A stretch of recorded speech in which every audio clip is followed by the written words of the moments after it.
This video is about SALT. Wait, not that kind of salt. Rather, SALT is an acronym for State and Local Tax.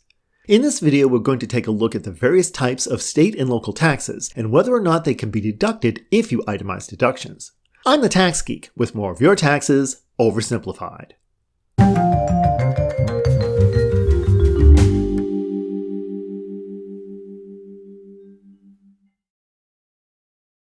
State and local governments can collect all sorts of taxes, including income taxes, sales taxes, and property taxes.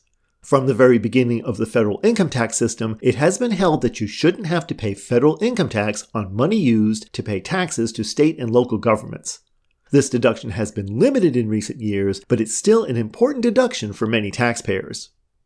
Before we begin, I need to state that these rules apply only to personal taxes deducted on a Schedule A as itemized deductions. Taxes paid as part of a trade, business, or rental activity are subject to largely different rules. So what makes a state or local tax deductible? Usually, the tax must have two characteristics.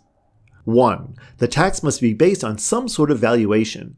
In legal terms, the tax must be ad valorem, and 2. The tax must be assessed on a periodic basis.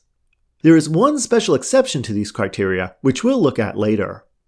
Two of the most prevalent types of state and local tax, income tax and property tax, neatly fit the two criteria and are deductible. In addition, if you have contributions to a state unemployment or disability program withheld from your pay, those contributions are also deductible. So what makes a state or local tax not deductible? Let's look at two examples from the state of Georgia. In 2013, Georgia went from collecting an annual ad valorem tax on vehicles to collecting a lump sum title ad valorem tax when a vehicle is either purchased or brought into the state.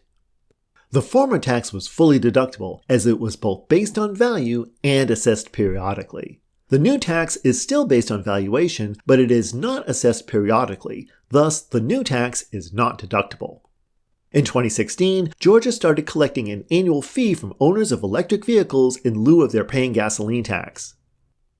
This fee, although it's assessed periodically, is not based on valuation and is likewise not deductible. Other examples of local tax or government payments that are not deductible include gasoline taxes, fines and penalties, real estate transfer taxes, separate fees for specific local services such as utilities and trash collection, and license or permit fees. The one exception to the rule that taxes must be collected periodically to be deductible is that the IRS allows you to choose whether to deduct your state income taxes or state sales taxes you pay. Deducting sales taxes in lieu of state income tax mainly benefits those who live in states with no personal income tax or people who have very small state tax liabilities. To deduct sales taxes instead of income taxes, you don't have to add up all the sales tax you paid for the year from every receipt. Instead, the IRS has what is called a safe harbor method, where you can estimate the sales tax you would have paid based on your taxable and non-taxable income and family size. You can calculate your deductible sales tax using the worksheet and tables that come with the instructions for Schedule A, or you can use the IRS's online calculator.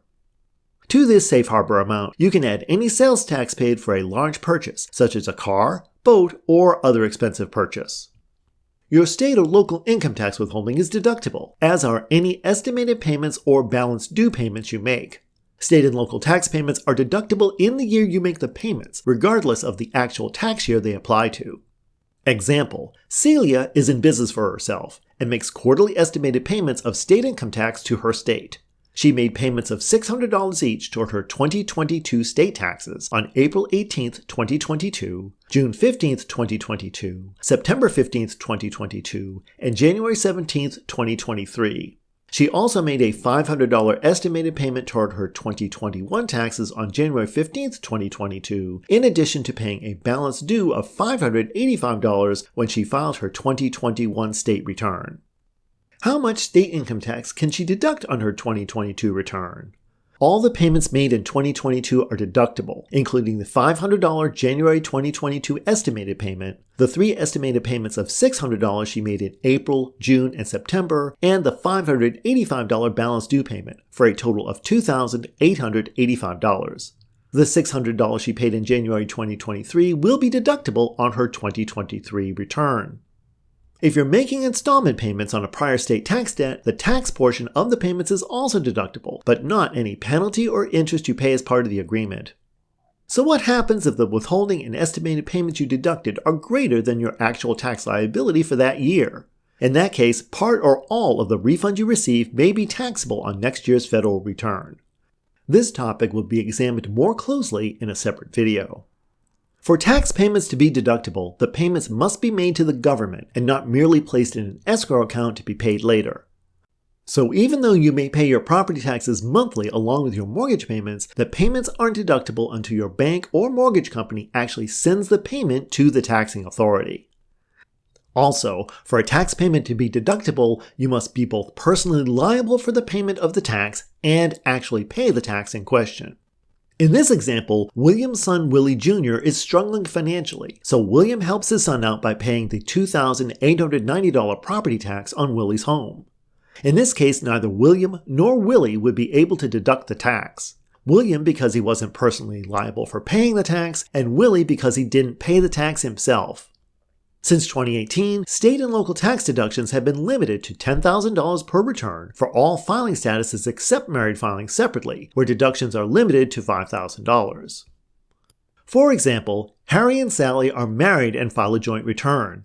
During the year, Harry had $3,635 in state tax withheld from his pay, and Sally $4,475 from hers. They also paid $3,250 in real estate tax and $520 in annual ad valorem taxes on their two vehicles. Although they paid a total of $11,800 in deductible taxes, the deduction on their Schedule A would be limited to $10,000. Here's how Harry and Sally's payments would look like on their Schedule A. And that's the oversimplified view of state and local tax, or SALT, deductions. Additional information and resources can be found in the video description. If you found this video informative, please give it a thumbs up and subscribe for more content. Please share this video with anyone who would find it useful. Your questions, comments, and suggestions are always welcome in the comment space below. Thanks for watching, and I'll be back soon with more of Your Taxes Oversimplified.